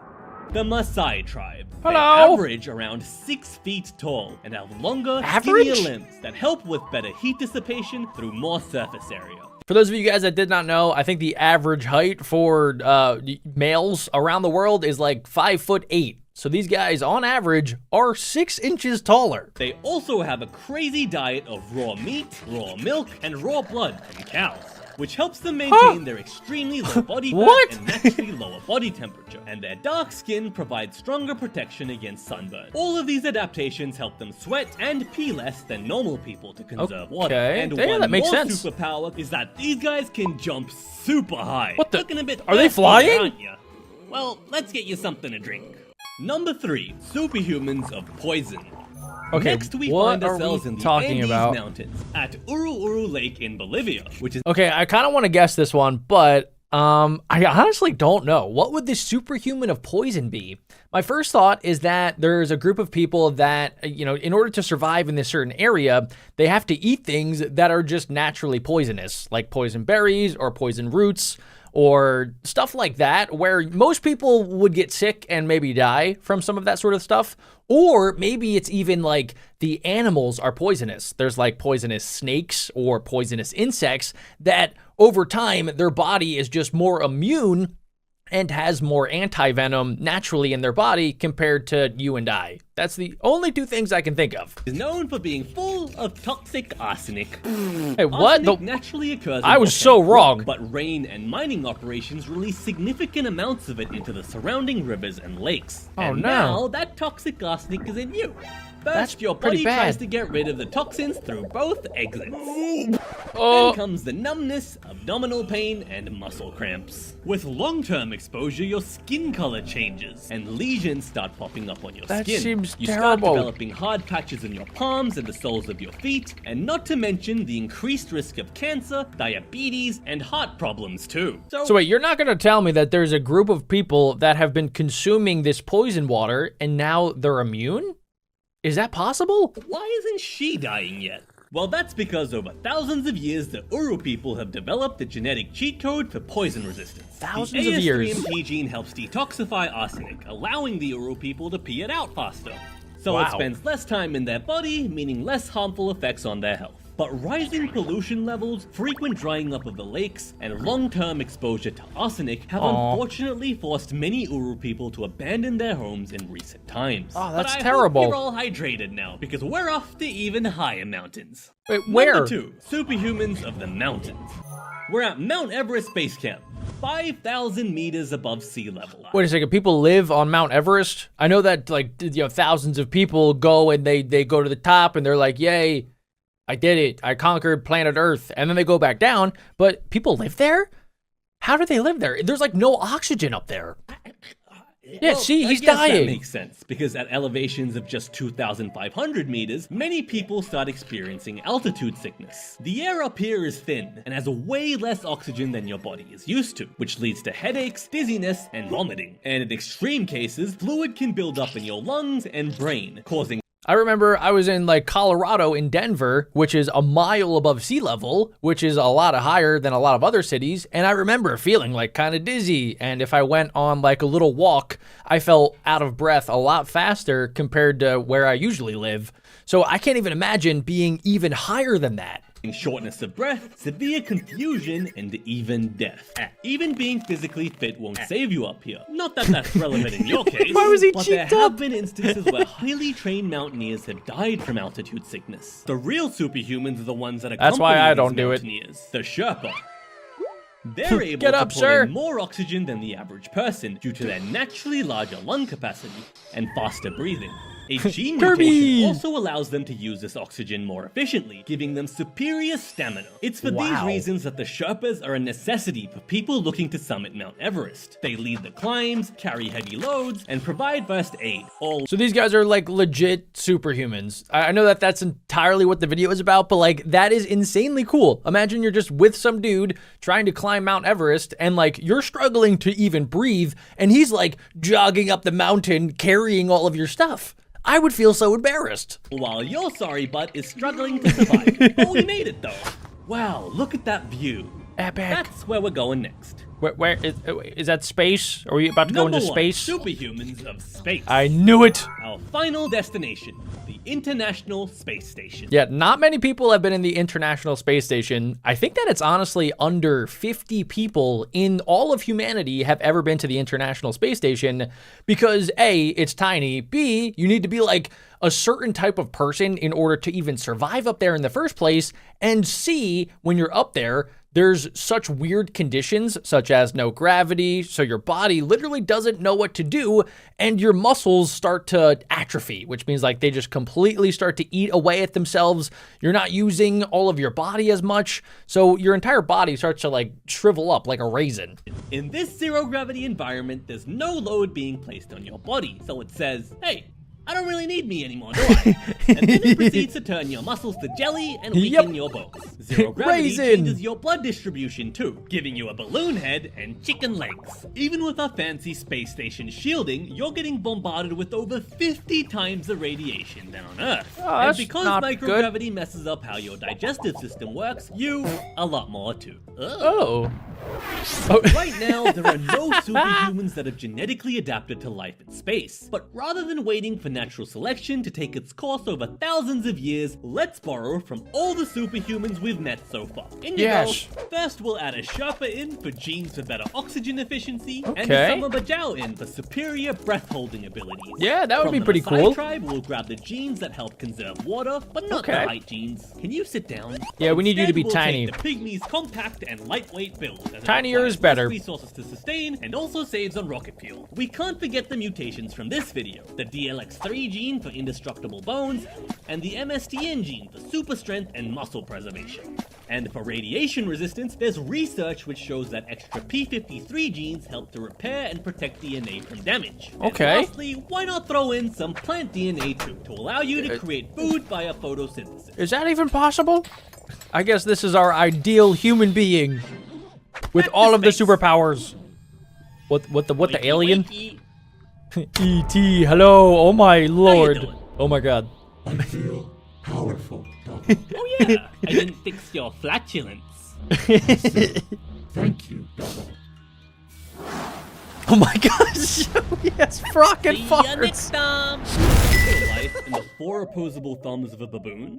No. If you were aboard Maybe. a train bound for Cape Town in the 1880s, there's a good chance that that was exactly what you were doing.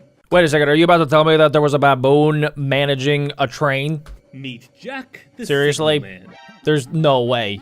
A baboon responsible for preventing trains from crashing into each other. They couldn't just pay a Who person made to do this important job? job in the first place? Well, it all started with a man named James Jumper Wide. He was a signalman who was famous for jumping between rail cars. Pretty epic. Until he fell. Oh. And lost both of his legs. Ooh. Oh. Although he built God. himself some pegs for legs and a makeshift wheelchair, Peg Jumper leg. thought his career as a signalman was over.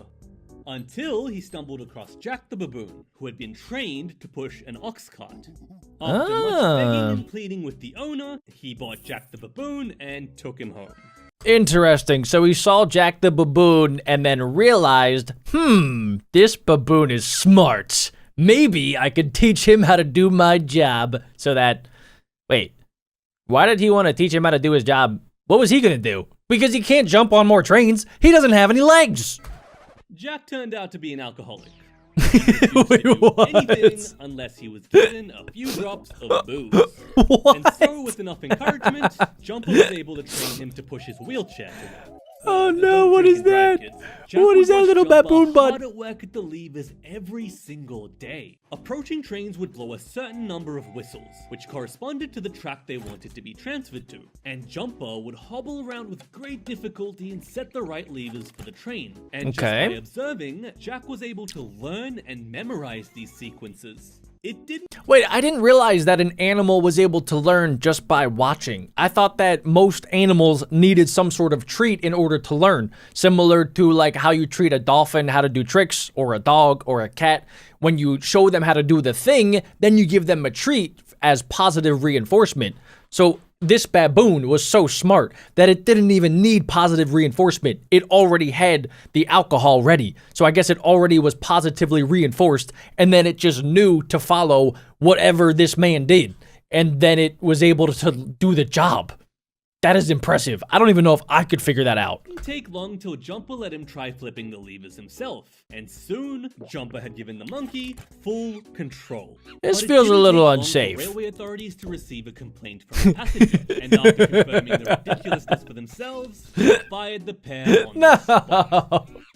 Wait, how do you fire the baboon? The baboon was never hired to begin with, was he? Pleaded with authorities to let Jack prove his abilities, and after harassing them for days, they eventually agreed No. to give him a chance. Really? Jack's performance left them speechless. In fact, Jack had performed so well that they made him an official employee of the railway, with a salary Wait, of what? 20 cents a day and a half a bottle of beer a week. That's I don't know what Jack insanely needed the cool. money for, but he Yeah, definitely right. made good use of that alcohol. Wait a second, does that mean that this monkey is like one of the only monkeys in history that had to pay taxes? Is that what we're saying? And after being employed for 9 years in the railway, Jack never made a single mistake, performing his Not job even one. better than a human could. He Wow. eventually died of tuberculosis in 1890, and his skull resides in Albany Museum to this day.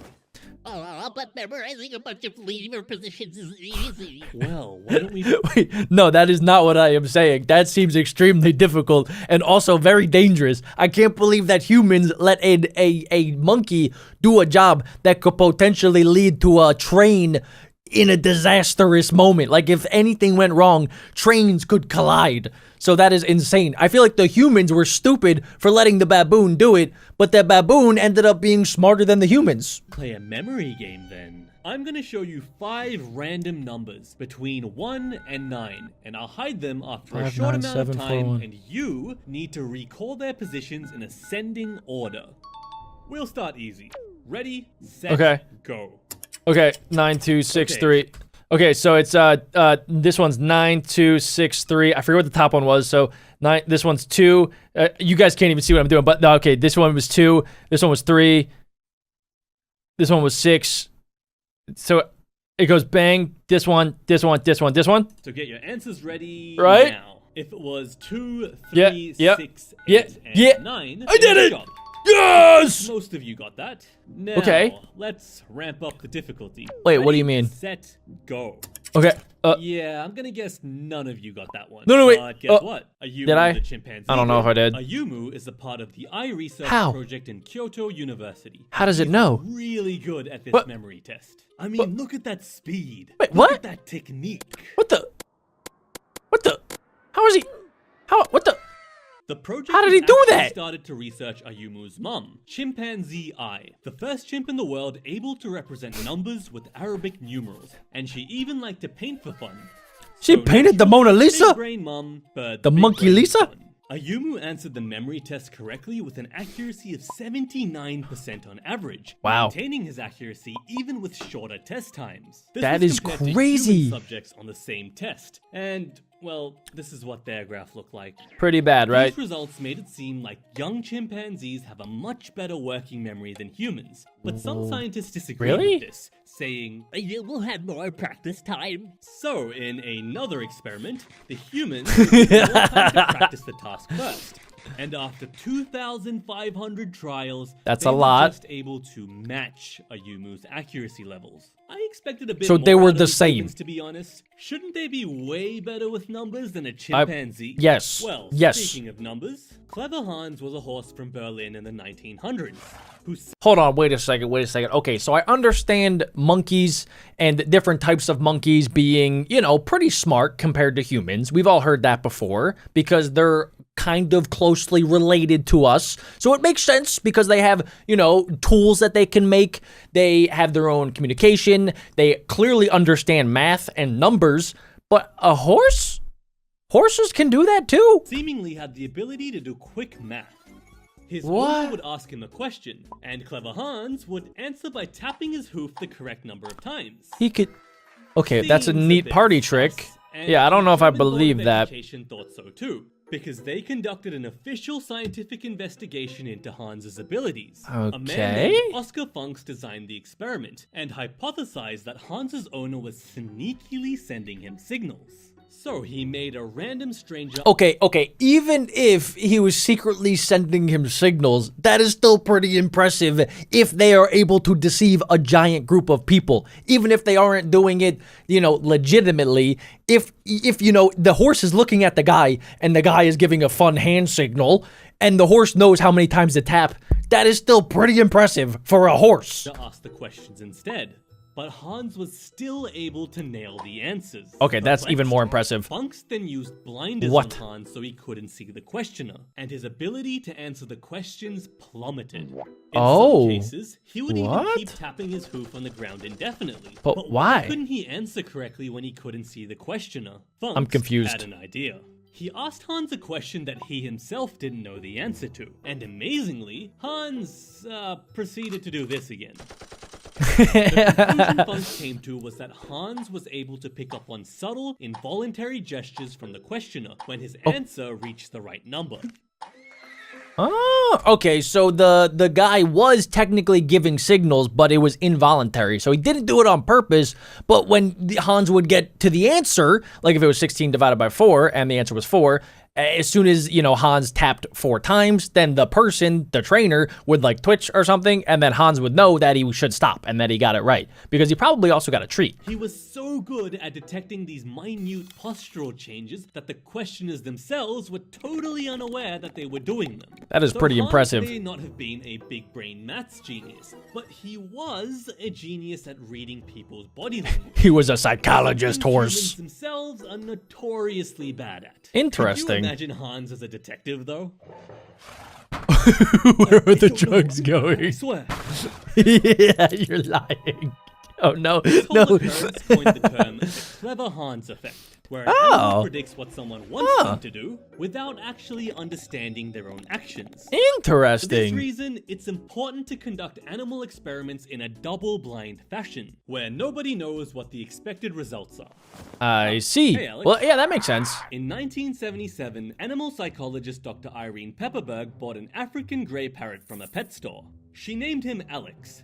So I know for a fact that African gray parrots are really good at mimicking different sounds. So if you say something to it, it's really good at saying it back to you. And sometimes you can even have like conversations with it if you can teach it enough words. Supposedly it knows as many words as like a 2 to 3 year old toddler could, which is pretty impressive. Short for Avian Learning Experiment. And over the next Alex. 30 years, she proceeded to make him the smartest animal in the world. What? Alex had a spoken vocabulary of over 100 words, but instead of just imitating words, he seemed to have an understanding of what they actually meant. See, that is where it's taken to the next level because a lot of parrots are able to parrot the words that you're saying back to you. If I say subscribe, you can say subscribe back. Super easy. But you might not understand what subscribe means, which is, you know, you go over to the red subscribe button and then you click the subscribe button. If you didn't know what it meant, then now you do. But anyway, this bird usually doesn't know what it's saying. It just knows how to mimic the sounds of what it's saying. It doesn't understand the meaning behind it. So this bird did. Which is kind of weird. He could label objects correctly based on their shape, What? size, color, or material. I and couldn't even do that create until I was his own 12. ones, like when he was shown an apple for the first time and called it a banary, combining two words he had Wait, already that's so learned, cool. banana and cherry. Okay, who's in favor of letting this parrot name future fun things? Because that would be incredibly awesome if a parrot was in charge of naming stuff. Ooh, look at the smart bird brain. Alex also showed genuine anger or surprise when the researchers tried to trick him during tests. If Alex asked for a banana and they gave him a nut instead, he would go, No. No. He also got frustrated with his fellow research buddies when they answered wrong. How many blocks are there? 4? Get mad at them. Was when he looked in the mirror one day and asked, Wha- What color? this was the first instance in What? history of an animal subject asking a question. That too, an existential one. Hold on. Wait, this is kind of reminding me of those videos on TikTok I've seen of the dogs that have the different buttons that they can press to speak with their owners. And sometimes they question their own existence. Like I remember this one dog pressed on buttons to ask, why am I dog? How do you answer a dog asking why is it a dog? There's plenty of past examples of animals communicating with humans using sign language and whatnot, but not a Was that a single shadow one clone has jutsu? asked a question. It's always been, give food, give drink, leave me human, give food. The cutest thing Yeah, is that every night that's how I before communicate. Dr. Pepperberg locked the lab up, Alex would say, You be good. I love you. See you tomorrow. Aww. and those would be his last words before No. unexpectedly passing away one night. Wait, how long did he live? 1976 to 2007. This bird was older than I am. Age Or it was. 31. Wow. So far, all of these smart animals have been in some form of captivity. But what about a big brain animal in the wild? In the Dolphin. late 1800s, ships had great difficulty navigating a treacherous stretch of water called Cook Strait. It was notorious for wrecking ships, and sailors were terrified of passing through. One day, as a ship named the Brindle approached, the crew saw a Risso's dolphin bobbing happily in front of them. And of course, as humans always do, they proceeded to try and kill him. Of course. Thankfully, That's the what we do captain's best. wife managed to talk them out of it. But to their Thank God. surprise, despite the threats to his life, the derpy dolphin began to guide the ship safely through What? the dangerous water. Wait a second. So this dolphin was under attack, and then after they stopped, it was like, all right, cool. I'm going to show you where to go now. And from that day onwards, he did the same for every ship passing What? through. He was given the That's a name long way. BeckBroJack. When he navigated, not So a cute. single shipwreck occurred. Sailors Wow. would even refuse to enter the strait unless BeckBroJack had appeared to guide them. Wait, This that's kind of continued until incredible. 1904, when someone aboard the SS Penguin fired their rifle No! at the dolphin. BeckBroJack was injured No! and he disappeared. The people were Why would you devastated. do this? A law was passed under the Sea Fisheries Act, protecting him from any other attacks on his life. Wait, just You wouldn't him? be surprised if he decided to never help out a human Why not again, all but dolphin? On one fateful day, BeckBroJack reappeared. What? Hey guys. He was Oh my a gosh. kind-hearted, forgiving creature, ready to help out humans in need again. That's so Except nice. for the SS Penguin, Don't help which them. ended up shipwrecked in the sea Good. waters in 1905. I And love after karma. being a companion to sailors for over 24 years, BeckBroJack was last seen in April of 1912. There So, were various he could still be speculations out about there. his disappearance, but I'd like to think that he found a nice place to retire in after Yes. a long, fulfilling life. He seemed I like hope a so. pretty cool dude and is fondly remembered as a hero to many New Zealanders. Oh my gosh, they made a It's really sculpture of amazing him. how all these animals were so smart, and it's also amazing how I am a dumb doggo.